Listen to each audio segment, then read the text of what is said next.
Gloria al nombre de Jesús. Abran sus Biblias, hermanos, en el libro de los Jueces, capítulo 16. Jueces, capítulo 16. Gloria a Dios. Estaremos ministrando la palabra, esta enseñanza en el día de hoy, bajo el tema levántate una vez más. Jueces 16, versículo 28. Cuando todos los tengan, pueden decir amén. Amén, hermanos. Jueces 16, versículo 28. La palabra será leída en el nombre del Padre, Hijo y Espíritu Santo. Entonces clamó Sansón a Jehová y dijo: Señor Jehová, acuérdate ahora de mí y fortaléceme, te ruego, solamente esta vez, oh Dios, para que de una vez tome venganza de los filisteos por mis dos ojos. Padre, en el nombre de Jesús, Espíritu Santo, pasa carbón encendido por mis labios. Que sea tu palabra y no la mía. Quita mi vil figura, Señor, por la tuya. Padre amado, reprendemos toda oposición a tu palabra, toda enviación, todo el dardo del maligno a las mentes en el nombre de Jesús. Llevamos cautivo todo pensamiento a la obediencia a Cristo en esta hora. Que los ángeles, espíritus ministradores que han de ser enviados a favor de los herederos de la salvación se estén compaseando en medio nuestro, sobre cada vida, sobre cada mente, sobre cada corazón, sobre cada asiento, sobre las puertas de este lugar, Señor. Que todo sea cubierto bajo tu presencia en el dulce nombre de Jesús. A ti te daremos, Señor, toda la gloria, toda la honra, porque tuya es y tú te las mereces. Amén y amén. Pueden sentarse, amados. Levántate una vez más. Esta palabra, levántate, que se encuentra en las Escrituras aproximadamente 630 veces en hebreo y 39 en arameo, es una palabra que constantemente el Señor le está diciendo a su pueblo: levántate. Es una palabra que constantemente el Señor le está diciendo a alguno de sus hijos: levántate. Es una palabra que el Señor constantemente no se cansa de repetirla en cada momento y en cada lugar, en cada escenario. Es porque Dios sabe que el hombre tiene un estado de ánimo que es fluctuante. Muchas veces el estado de ánimo del hombre no está bien todos los días. Hay un día que el estado del ánimo del hombre está en las nubes, otro día está en la tierra. Muchas veces el estado de ánimo del hombre es lo que determina su accionar, es lo que determina su avance, es lo que determina, ¿verdad?, lo que tiene que hacer, no solamente en esta vida, sino también para con Dios. El estado de ánimo del hombre es determinante para que el hombre pueda emprender grandes cosas. Si el estado del ánimo del hombre no está en la mejor condición, no está en el mejor momento, lamentablemente va a producir una parálisis, no solamente en lo secular, sino también en lo espiritual. Y es por eso que ustedes ven hombres en la Biblia que por varios momentos, varias situaciones, varias dificultades se estancaron, se detuvieron, se paralizaron, no avanzaron, no prosperaron, no echaron hacia adelante. Y la palabra levántate significa acción de cambio de actitud, disposición de retomar lo dejado y avanzar. No necesariamente la persona está acostada o está sentada. Es porque se ha detenido por muchas y múltiples razones. Si vamos a la Escritura, encontraremos en el libro de Lucas capítulo 15 que el hijo pródigo, después de haber gozado de buena plenitud, después de haber gozado abundancia, después de haber gozado, ¿verdad?, muchas cosas buenas, deleitosas, dice la palabra que se encontró en un momento de su vida deseando comer las algarrobas que le tiraban a los cerdos. Dios dice en muchas ocasiones: levántate. Pero vemos aquí a un hombre que él toma la decisión de levantarse. Comenzó a hacer un autoanálisis de la condición que estaba viviendo. lo que era antes y lo que es ahora. Cómo comenzó a caminar en Dios y cómo está en este momento ahora que se ha detenido, que no ha crecido, que está paralizado, que está estancado. Y ahora este hombre dice: wow, ¿cuántos jornaleros hay en la casa de mi padre? Y yo aquí perezco de hambre.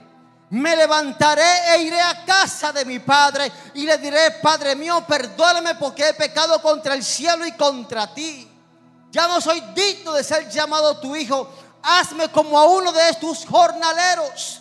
Porque hasta los jornaleros estaban bien vestidos. Los jornaleros estaban disfrutando de abundancia.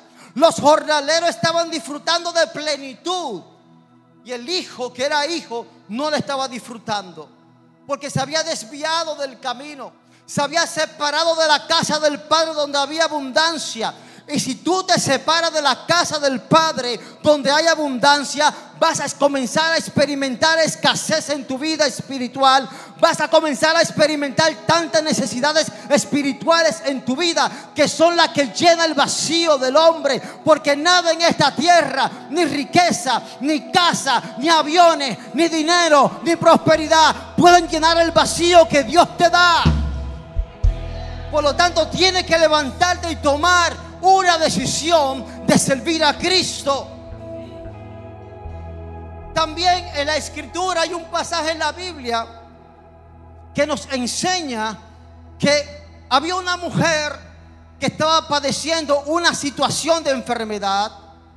Esta enfermedad, esta mujer del flujo de sangre, tenía 12 años. Había gastado todo en médicos. Había sufrido bastante. Ya todo el mundo la señalaba. Ya era una mujer que estaba marcada porque la conocían, y por el flujo de sangre era considerada inmunda. Nadie se le quería acercar. Esta mujer estaba aislada. Esta mujer estaba en un rincón, quizás lamentándose, quizás llorando, quizás con una autoestima baja, quizás triste y cabizbaja. Pero esta mujer un día oyó hablar de que por ahí iba un hombre llamado Jesús de Nazaret. Y esta mujer tomó la decisión de levantarse y no quedarse en el lugar donde estaba postrada. Esta mujer dijo: yo me levantaré, voy a ir detrás de este hombre que tiene la solución para mi caso. Voy a ir detrás de este hombre para buscar la solución a mi problema. Y se levantó. No le importó la burla, no le importó la crítica, no le importó el rechazo, no le importó lo que le dijeran los demás. Esta mujer se levantó decidida a ir a tocar el manto del maestro.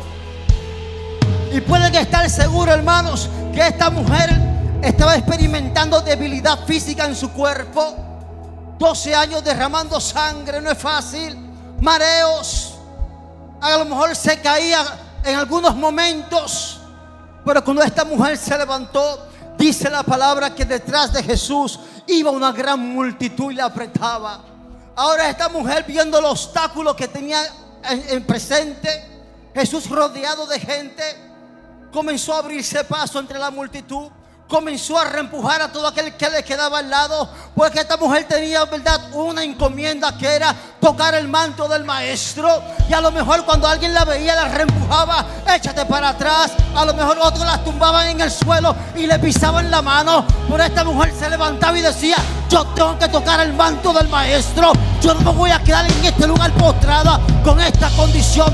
Yo me voy a levantar. Y dice la palabra que esta mujer se abrió paso, tocando, quizás hizo así un último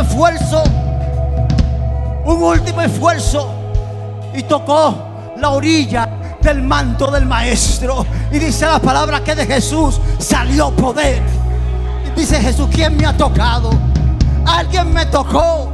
No me tocó una gente cualquiera, me tocó una mujer, alguien que tenía fe. Y esa fe activó el poder que había en mí. Esa fe activó el poder que había en mí. Alguien me tocó. Esta mujer se decidió a tocar el manto del maestro, pero en ella hubo una determinación de seguir hacia adelante. Entonces, en el libro de los Jueces, hermanos, que es una continuación del libro de Josué, los dos están estrechamente relacionados. porque uno da, ¿verdad?, la conquista y el otro es prácticamente lo que siguió después de la conquista. Pero si hacemos una retrospectiva y vamos al libro de Deuteronomio, que significa la segunda ley, Dios vuelve otra vez y le repite la ley al pueblo nuevamente. Ahora, esta ley, esta enseñanza que Dios le da al pueblo, era una enseñanza más profunda, más amplia, más poderosa, una enseñanza y una ley más profunda que traía consigo también la presencia de Dios sobre el pueblo. Ahora, ¿por qué Dios da esta segunda ley? ¿Por qué Dios da esta segunda enseñanza? Fíjense, si ustedes van al libro de Números, se van a encontrar ahí que hubo toda una generación que murió en el desierto. Una generación que no le creyó a Dios, una generación que estaba siempre murmurando, una generación que siempre estaba criticando, una generación que se levantó en contra de Moisés para apedrearlo. Esta generación pereció en el desierto y Dios dice: solamente va a entrar una nueva generación. Todos aquellos que tengan 20 años para abajo, estas personas que no saben quién soy yo todavía, pero me les voy a revelar a ellos. Estas personas que no me conocen bien, pero van a saber quién soy yo. Estas personas que le voy a dar fe, van a saber, me van a conocer quién soy yo. Esta generación es la que va a entrar. Y toda esa generación, hermanos, murió en el desierto y se levantó una nueva generación. Y Dios da la ley a esta nueva generación para que conozcan quién era Jehová, quien lo había sacado de Egipto. Esta generación que iba a entrar a la tierra prometida iba a enfrentar nuevos desafíos. No sabían de guerra, eran nuevos en el arte de la guerra, no tenían conocimiento alguno de qué iban a hacer en aquel lugar. Por lo tanto, Dios le da las instrucciones a este pueblo a través de su palabra. Era un pueblo que iba a enfrentar nuevas tentaciones, porque los pueblos de Canaán eran constantemente idólatras. Eran pueblos, ¿verdad?, que tenían mucha cultura diferente. Por lo tanto, tenían nuevas tentaciones, nuevos desafíos. Y Dios llama y convoca a este pueblo en Deuteronomio capítulo 28 y los llama al monte de Gerizim, al monte de las maldiciones y de las bendiciones. Y le da 3 condiciones al pueblo para que Dios manifestara su presencia. Y le dice: aconteciera, si oyes la voz de Jehová tu Dios y guardas y pones por obra su palabra, déjame decirte que Jehová también tu Dios te exaltará sobre todas las naciones de la tierra, y vendrán sobre ti estas bendiciones y te alcanzarán.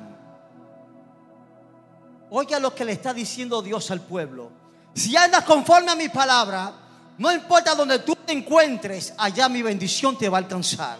Te vas a Japón, y si estás en Japón pero andas conforme a mi palabra, allá mi bendición te va a alcanzar. Te vas a China, pero si estás allá conforme a mi palabra, allá en China mi bendición te va a alcanzar. No importa donde tú te muevas, mi bendición te va a alcanzar. Y dice Dios: bendito será tu entrada y tu salida, bendito el fruto de tu vientre, bendito tu canasta, bendito todo lo que tú hagas será bendecido. Jehová te pondrá por cabeza y no por cola. En otras palabras, Dios le está garantizando: mi presencia irá con ustedes. Y si la presencia de Dios va con nosotros, nadie podrá hacernos frente. No tendrás enemigos contra ti, por más fuertes que sean, por más grandes que sean, por mejor armados que estén, no podrán hacerte frente, porque yo estoy contigo y tú andas conforme a mi palabra. Te olvídate de los demás, yo me encargo de todos los demás, porque tú estás conmigo. Entonces, en Deuteronomio 31 sucede la instalación de Josué como sucesor de Moisés. Allí Moisés es ungido como sucesor delante de todo el pueblo. Muere Moisés y Josué no toma el llamado. Tuvo Dios que darle una orden a Josué: Josué, mi siervo Moisés ha muerto, levántate, ponte de pie, que a ti fue que yo te llamé. Porque Josué no quería coger esa papa caliente. Ese pueblo no era fácil, hermano. Un pueblo que hablaba de apedrearlo. Oiga, Moisés, que vieron todas las señales que Dios hizo a través de él en Egipto, que vieron la montaña ardiendo en fuego, que vieron los temblores de tierra poderosos, cómo se abrió la tierra en dos y se tragó a Coré, Datán y Abirán. Ese es el pueblo, hermano, que iba a enfrentar Josué. Sabía lo que era eso. Tuvo Dios que llamarlo y decirle: Josué, esfuérzate y sé valiente. 3 veces se lo dijo: esfuérzate y sé valiente. Porque para levantarse en el Señor hay que ser esforzado y ser valiente. 3 veces se lo dijo: esfuérzate y sé valiente. Esfuérzate y sé valiente para que pongas por obra las palabras de esta ley. Y todo lo que tú emprendas te irá bien. Si tú andas conforme a las palabras de esta ley, todo lo que tú emprendas te irá bien. Y así Josué lo hizo. Este fue el éxito de la victoria de Josué, que guardó su palabra, y Dios le dio la victoria sobre todos sus enemigos. Ahora muere Josué, muere toda la generación que sobrevivió a Josué, que tenía el conocimiento de esta palabra, amaban esta palabra, respetaban esta palabra, andaban conforme a esta palabra. Y dice Jueces capítulo 2 que se levantó una nueva generación que no conocía al Dios de Josué. Ahí vinieron los problemas. Y no era porque no lo conocían, porque había un mandato de transmitir el conocimiento de generación en generación. Este pueblo no quiso seguir adorando a Dios. Este quiso andar en sus propios caminos. Este pueblo quiso andar en su propio corazón, en sus pensamientos. Este pueblo quiso andar en 2 aguas, entre los filisteos, entre los cananeos y también un poquito de Dios. No eran capaces de decidirse si servimos totalmente a los filisteos o servimos totalmente a Dios. Eran ambivalentes. Y dice la palabra que todo aquel que es como las olas del mar no es estable, no es firme, no permanece, porque va y viene. Por eso es que nosotros estamos llamados a estar firmes en el Señor. Pablo dice: estar firmes. Pónganse firmes en el Señor. No sean ambivalentes. No sean que entran y salen, salen y entran. Hoy sí, mañana no. Estén firmes. Y aquí vemos al pueblo de Israel. El libro de los Jueces encierra el periodo más oscuro espiritualmente hablando del pueblo de Israel. 400 años. Hoy busco a Dios, mañana no lo busco. Hoy sirvo a Dios, mañana no. Y cada vez que el pueblo se apartaba de Dios, Dios enviaba a sus enemigos para oprimirlo, para machacarlo, para quebrantarlos, para traerlos nuevamente por su amor y su misericordia, para que supieran quién es el Dios que lo liberta. Y habían 3 clases de jueces, hermanos. Habían los jueces que el hombre ponía, los que se ponían ellos como juez, y estaba el juez que Dios ponía. El juez que Dios escogía a él, que Dios ponía a él para juzgar y para liberar al pueblo. Dios lo dotaba de conocimientos. Dios le dotaba con el Espíritu del Señor. Lo dotaba con sabiduría, con conocimiento, con inteligencia, con consejo, con poder y con inteligencia. Tenían estas virtudes los jueces que Dios llamaba y que Dios escogía. Por eso era que no todo el mundo podía ponerse o autoproclamarse: yo soy un juez o yo soy un líder. No, era que Dios los escogía y le daba, verdad, capacidad de conocimiento, sabiduría, inteligencia, temor, poder para poder guiar a su pueblo. Y cuando nosotros vamos al capítulo 13, ahí que vamos a entrar ahora en acción, dice la palabra que los hijos de Israel volvieron a hacer lo malo ante los ojos de Jehová, y Jehová los entregó en manos de los filisteos por 40 años. Pero hay algo que me llama mucho la atención aquí en este capítulo 13.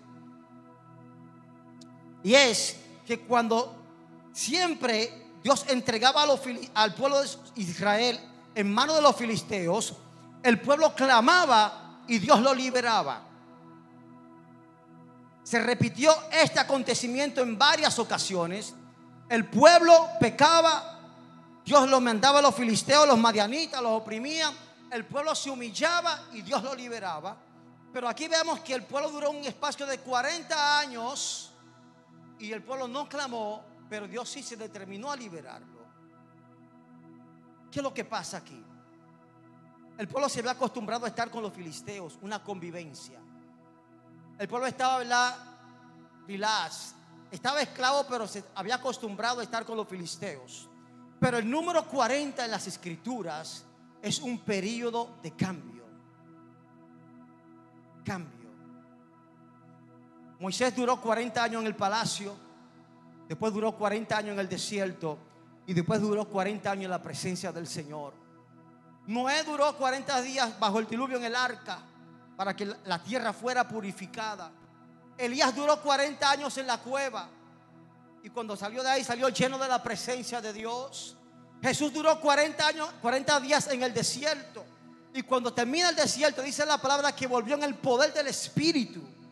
Quiere decir que el número 40 simboliza cambio, simboliza un tiempo determinado por Dios en la cual termina todo y empieza otra temporada. Entonces eso quiere decir que para la iglesia, para tu vida, Dios te determina un tiempo establecido en lo cual te dice: terminó tu tiempo, ahora comienza otra temporada. Terminó la escasez, ahora empieza la abundancia. Terminó la aflicción, ahora empieza el gozo. Terminó el sufrimiento, ahora empieza la alabanza. Hay un tiempo determinado para todo en lo cual Dios te dice: ahora vienen cambios.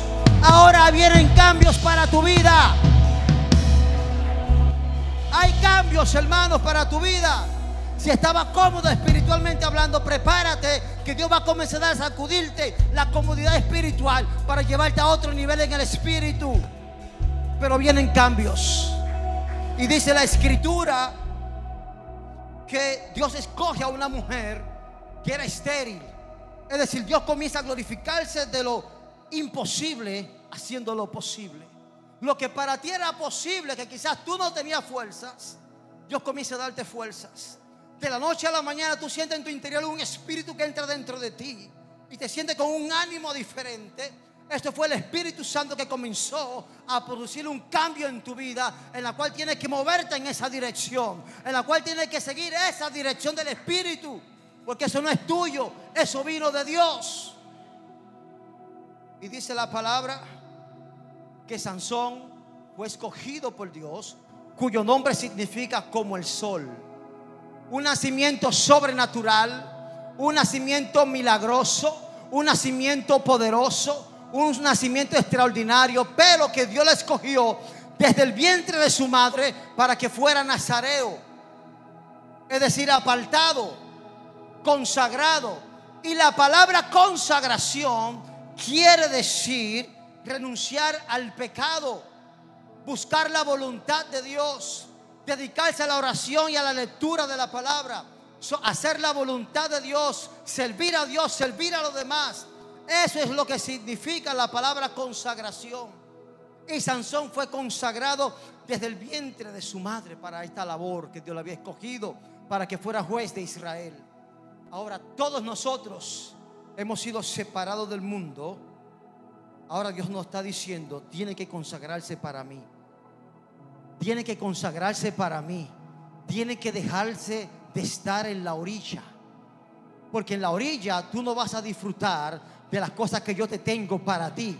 Por alguna razón Jesús le dice a sus discípulos: boguen mar adentro, no se queden en la orilla, porque en la orilla no hay nada. Los peces están adentro, la bendición está adentro. Si te quedas en la orilla vas a comenzar a ver las cosas del mundo. Si te quedas en la orilla vas a comenzar a saborear lo que dejaste. Si te quedas en la orilla vas a comenzar a mirar lo que no tienes que ver. Tienes que navegar mar adentro con Jesús, mar adentro con Jesús, porque allí está, ¿verdad?, la bendición de Dios. Allí adentro es que tú vas a comenzar a caminar sobre las aguas. Allá adentro es que tú vas a comenzar a experimentar la pesca milagrosa. Pero tienes que bogar mar adentro. ¿Cuánta gente en la orilla todavía? Y Dios le está diciendo: boguen mar adentro. Y para bogar mar adentro, hermano, hay que dejar muchas veces la comodidad. Para bogar mar adentro muchas veces hay que dejar lo que a ti te gusta. Hay que dejarte, ¿verdad? Tienes que mojarte los pies. Tienes que hacer cuantas cosas sean necesarias para estar donde Jesús quiere que tú estés. Pero es necesario estar donde el Señor quiere que nosotros estemos, porque Él nos llama a consagrarnos para Él. dedicado para Él. Hay que comenzar a renunciar, salir de la orilla, porque entonces no podrás avanzar al lugar de destino que Dios te llamó. Boga mar adentro, sacúdete, levántate. Entonces Dios escoge a Sansón con este propósito. Y dice la palabra que el Espíritu de Dios, un muchacho que estaba consagrado, que estaba dedicado al Señor, que guardaba su palabra, dice la Biblia que comenzó a manifestarse en él el Espíritu de Jehová. Sansón comenzó bien, comenzó en la unción, comenzó en el fuego, pero terminó mal, porque descuidó la consagración. La Biblia habla en el libro de Jueces capítulo 16, versículos 13 y 19, que el pelo de Sansón era largo y se había hecho 7 guedejas en la cabeza. Y como dijimos ahorita, que todo juez que Dios escogió siempre depositaba en él cualidades específicas. Y Sansón, cuando vio que era, ¿verdad?, el escogido de Dios, comenzó a hacer cosas que Dios no lo mandó. Comenzó a actuar de manera diferente a lo que estaba señalado y dedicado a consagrado. Y como tenía 7 guedejas en su cabeza, 7 trenzas, cometió 7 acciones por las cuales perdió el Espíritu de Dios sobre su vida. Jueces capítulo 14, voy a comenzar por ahí. Lo primero que hace Sansón cuando Dios comienza a usarlo, comienza a hablar lenguas, quizás comienza a ministrar, dice la palabra que rechazó el consejo de sus padres. Todo aquel que rechaza un consejo no está capacitado para aconsejar. Rechazó el consejo de sus padres. Sus padres le dijeron: no te mezcles con una mujer que no es de tu pueblo. No hagas yugo desigual, Sansón, porque tú eres una persona consagrada para Dios. No te mezcles con cosas que Dios no te ha mandado. Ten cuidado, Sansón. Y dice la palabra que Sansón hizo caso omiso al consejo de sus padres. Por lo tanto, en ese instante, hermano, perdió el espíritu de consejo.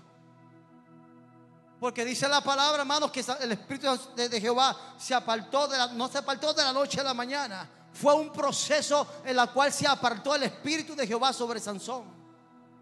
No fue que de repente, como una varita mágica, no. Fue poco a poco. Y lo primero que hizo Sansón fue que rechazó el consejo.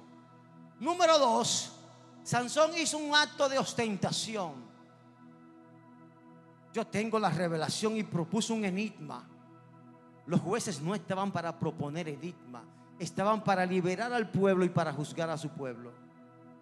Y él comenzó: yo tengo una revelación, yo tengo un enigma, a ver quién me descifra este enigma. Y cuando Sansón hizo ese acto, hermanos, perdió la sabiduría.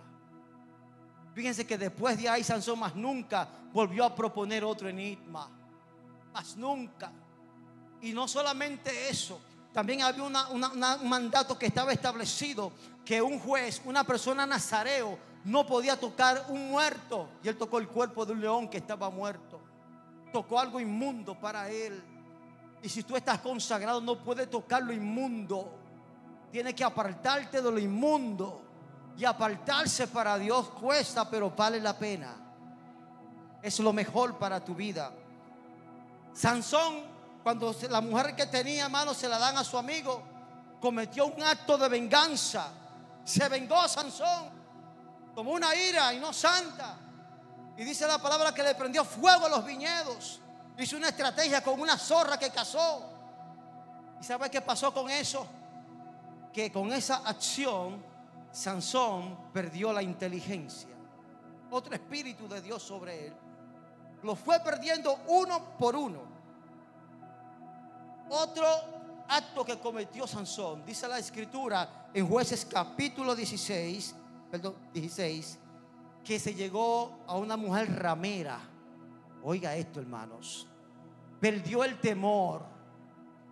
Cuando tú pierdes el temor estando en la casa de Dios, eso es lo más grande que puede ser. Creyendo que estás bien, tú cantando y brincando y no tienes temor de Dios.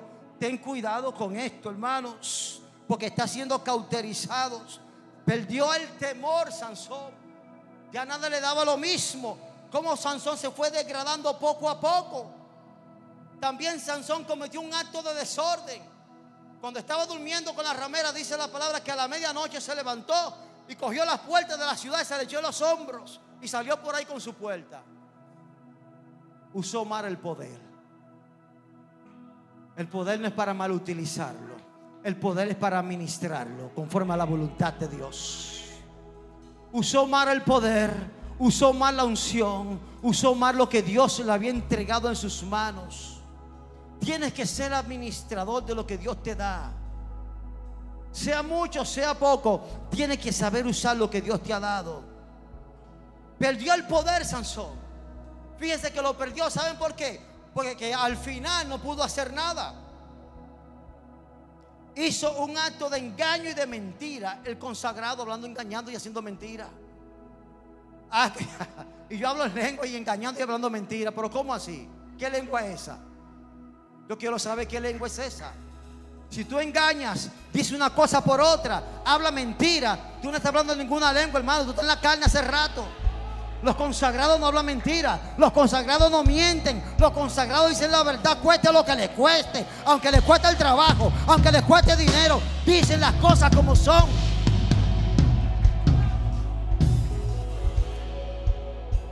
Entonces Sansón perdió el conocimiento, porque le dijo unas cuantas cosas a Dalila que tenía que hacer. Le engañó y le mintió. Pero dice la palabra que cada una de estas personas constantemente lo presionaban, y al final Sansón cedía a la petición que ellos querían.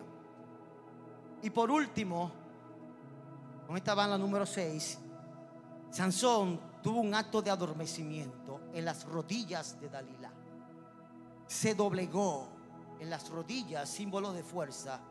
Entregó su fuerza al enemigo, revelándole lo que Dios tenía guardado para él. Le reveló su secreto. Y dice la palabra que cuando ya Dalila se da cuenta que él le confiesa su secreto, le dice: los filisteos sobre ti, a burlarse de Sansón. ¿Y sabe cuál fue su expresión? Dice la Biblia que ya el Espíritu de Jehová se había apartado de él. Y no hay cosa más grande que tú creyendo que Dios está contigo y no está contigo, creyéndote una cosa que no es. Por eso es que en la vida cristiana hay que ser alto en el camino, hacer un autoanálisis y verificar: Señor, cómo estoy delante de tu presencia. Por eso era que el rey David decía: Señor, líbrame de los que me son ocultos, muestra mi conciencia en las noches, revela mi condición como estoy delante de ti. Porque a veces creemos porque estamos aquí ya, no, hermanos, hay que pedirle al Señor que nos examine nuestro corazón. ¿Y sabe lo que dijo Sansón? Me escaparé como las otras veces. Sansón pensó que acudió a la experiencia humana, no a la presencia de Dios. Estaba acostumbrado a actuar de una manera humana, no confiando en la guianza y la dirección de Dios, sino que él dijo: me escaparé como las otras veces. Pero ni siquiera él sabía que ya el Espíritu de Jehová se había apartado de él. Confió en sus fuerzas, y dice la palabra que no es con fuerza humana, sino con su Santo Espíritu. Y si no tenemos el Espíritu de Dios, no podremos hacer nada, hermano. Es con su fuerza, no con la de nosotros. ¿Y sabe lo que hizo el enemigo? Lo agarró. Hay una traducción que dice: le sacaron los ojos, pero otra dice: se lo arrancaron. Arrancaron fue de mala manera. Mira, le hicieron así a Sansón. Lo primero que le agarraron fue los ojos, hermanos. Si te agarran los ojos, si te agarran la visión espiritual, pierde todo, porque no sabe para dónde va, no sabe cómo tú estás, no puede ver tu alrededor, no puede ver las acechanzas del enemigo, no puede ver nada, porque está ciego espiritualmente hablando. Y lo primero que Satanás le quitó después de la fuerza fue los ojos. Cada acción que usted pueda cometer fuera de la voluntad de Dios va perdiendo fuerza espiritual, va siendo más débil espiritualmente hablando, se va debilitando más y más todavía. y perdió la visión Sansón. Y el enemigo lo agarró y le puso cadenas, lo sujetó rápidamente y le puso a dar vueltas en círculos. Yo no sé si tú estás dando vueltas en círculos, años en el mismo lugar, años en la misma condición, años en la misma situación, y no acaba de entrar en la promesa de Dios, no acaba de entrar en la bendición de Dios, no acaba de entrar al lugar que Dios te ha prometido, no alcanza a ver la gloria de Dios sobre tu vida. Algo está pasando. Has perdido la visión. Cuando pierde la visión, pierde el norte. ¿Qué le pasó al sacerdote Elí? Dice la Biblia que ya sus ojos se habían oscurecido. Y no solamente los ojos, también los oídos se habían oscurecido también. Ya Elí no escuchaba la voz de Dios. No podía ver tampoco porque era ciego. A diferencia del profeta Ahías, que el profeta Ahías era ciego, pero tenía una visión espiritual 20-20 todavía, que cuando escuchó los pasos de la mujer de ahí, del profeta, ¿verdad?, de Jeroboam, le dijo: entra, mujer de Jeroboam, ¿por qué te fijes otra? Porque sus ojos espirituales estaban activos, estaban abiertos. Yo no sé dónde el enemigo te ha estado engañando, dónde el enemigo te ha estado cercando, dónde el enemigo te ha dado la visión espiritual, donde has perdido tantas cosas espirituales. Tienes que hacer un análisis de lo que era antes, cuando comenzaste al principio, lo que eres ahora en Dios, si estás en el mismo lugar, porque entonces has perdido la visión en el espíritu. ¿Y sabe lo que le esperaba a Sansón? La muerte. Los enemigos los llamaban, lo mandaron a buscar. Tráiganlo para que nos divierta. Porque el enemigo se ríe de un creyente que está en esta condición, que no está consagrado, que ha perdido la visión, que está atado, que lo tiene atado con cosas de esta tierra que no le permiten bogar mar adentro, que lo tiene mantenido todo el tiempo en la orilla, disfrutando de caramelos envenenados de allá afuera, y no acaban de sumergerse dentro de la profundidad que Dios le tiene establecido para ellos. Y dice la Biblia que lo mandaron a buscar para que los divierta. Y Sansón se pone entre las dos, le dice al muchacho que lo guía: ponme entre las dos columnas. Sansón estaba acorralado, pero estaba en ese momento quebrantado. Sansón reconoció su condición. Sansón se humilló. Sansón, ¿verdad? Se dio cuenta que sin Dios no era nada de lo que él era. Y dice la Biblia que él oró a Dios en ese momento en el cual estaba atravesando desde lo más profundo de su corazón. Él oró a Dios. Porque hay momentos, hermano, en los cuales tú te sientes débil espiritualmente hablando, que te faltan las fuerzas. En ese momento tienes que abrir tu corazón a Dios y orar al Señor y decirle: Señor, hacer como Sansón, dame fuerza una vez más y levántame. Quita estas cadenas, rompe estas ataduras, quita esta ligadura, pero una vez más levántame. No me dejes postrado a merced del enemigo. Renueva mis fuerzas. Porque es que a veces las fuerzas se acaban. A veces como que nos desgastamos. A veces como que sentimos como que el sprint, ¿verdad?, llegó hasta el máximo. Y cuando el sprint llega hasta el máximo, hermano, como que pierde la forma. Es el momento de entrar en la presencia de Dios y quedarte ahí hasta que no reciba las fuerzas. Por eso es que el libro de los Isaías capítulo 40 dice: los que esperan en Jehová tendrán nuevas fuerzas, levantarán alas como las águilas, caminarán y no se cansarán, correrán y no se fatigarán. Por el Salmo 103 dice, el salmista hablando y remontando, ¿verdad?, la grandeza de lo que Dios había hecho en su vida, hermano. Porque cuando tú sabes lo que Dios ha hecho contigo, eres una persona que sabe cuál es tu condición, reconoce con facilidad. Dice: bendice alma mía Jehová, y bendiga todo mi ser su santo nombre. Bendice alma mía Jehová, y no olvide ninguno de sus beneficios. Él es quien perdona todas tus iniquidades. Dios es quien te perdona. La sangre del pacto eterno es que te limpia de todo pecado. El que sana todas tus dolencias. el que rescata del hoyo tu vida, el que te corona de favores y misericordias, el que sacia de bien tu boca, de modo que te rejuvenezcas como el águila.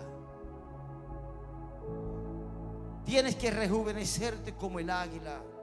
¿Por qué la Biblia menciona siempre en algunas ocasiones como el águila? Porque el águila, hermanos, tiene la capacidad de renovarse cuando está en una condición crítica. El águila, hermanos, tiene un promedio de vida de 70 años. Pero a los 40 años el águila tiene que tomar una decisión de vivir o morir. Y yo no sé si usted quiere morir ahora, o morirse espiritualmente, o seguir viviendo en el espíritu. Pero el águila toma una decisión porque le resta todavía 35 años más de vida.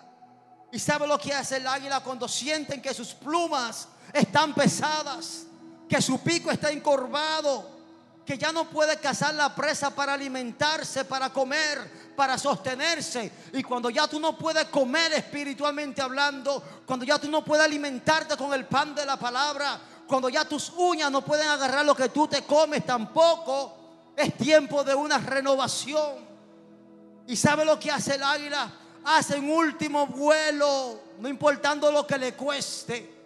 Y el águila comienza a volar a las alturas, a buscar un lugar alto, a buscar un lugar seguro, a buscar un lugar escondido, una montaña que le provea cierta protección. Y la única protección que nosotros tenemos cuando nosotros estamos cansados, cuando estamos atribulados, cuando estamos angustiados, es la presencia de Dios. Y el águila comienza a buscar ese lugar seguro, porque sabe que sin Dios no lo va a poder hacer. Y cuando logra encontrar en las alturas ese lugar seguro, el águila se mete en esa cueva pegada a la pared. Y ahí comienza el proceso de renovación del águila, que dura aproximadamente 5 meses. Y lo primero que hace el águila es comenzar a golpear su pico, porque los procesos de renovación cuestan. Los procesos de renovación nos sacan sangre. Los procesos de renovación producen dolor en nosotros. Y el águila comienza a golpear su pico contra la peña. Comienza a golpear, no importa, y comienza a sangrar. Comienza a sangrar, a botar sangre de su boca. Pero comienza a golpear hasta que no se le pegue el pico. No deja de golpear. Y hay cosas que tenemos que golpear de nuestras vidas para que salgan. Aunque nos duelan, aunque nos saquen lágrimas, aunque nos cuesten un precio, pero son necesarias.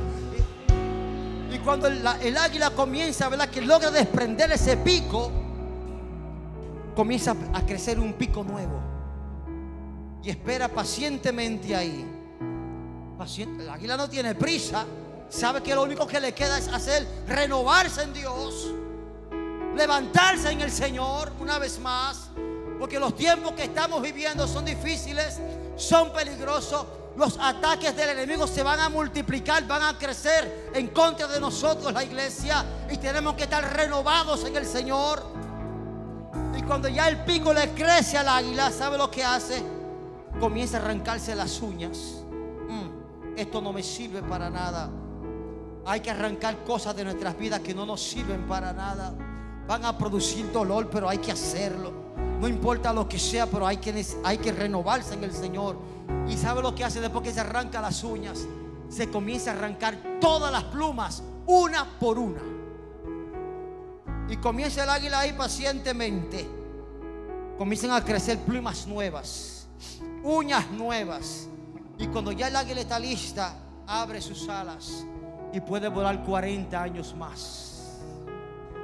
Entonces muchas veces nosotros tenemos que ser renovados en el Señor a cualquier precio, bajo cualquier condición, porque muchas veces en nuestro diario vivir vamos, ¿verdad?, como caballo de bocado.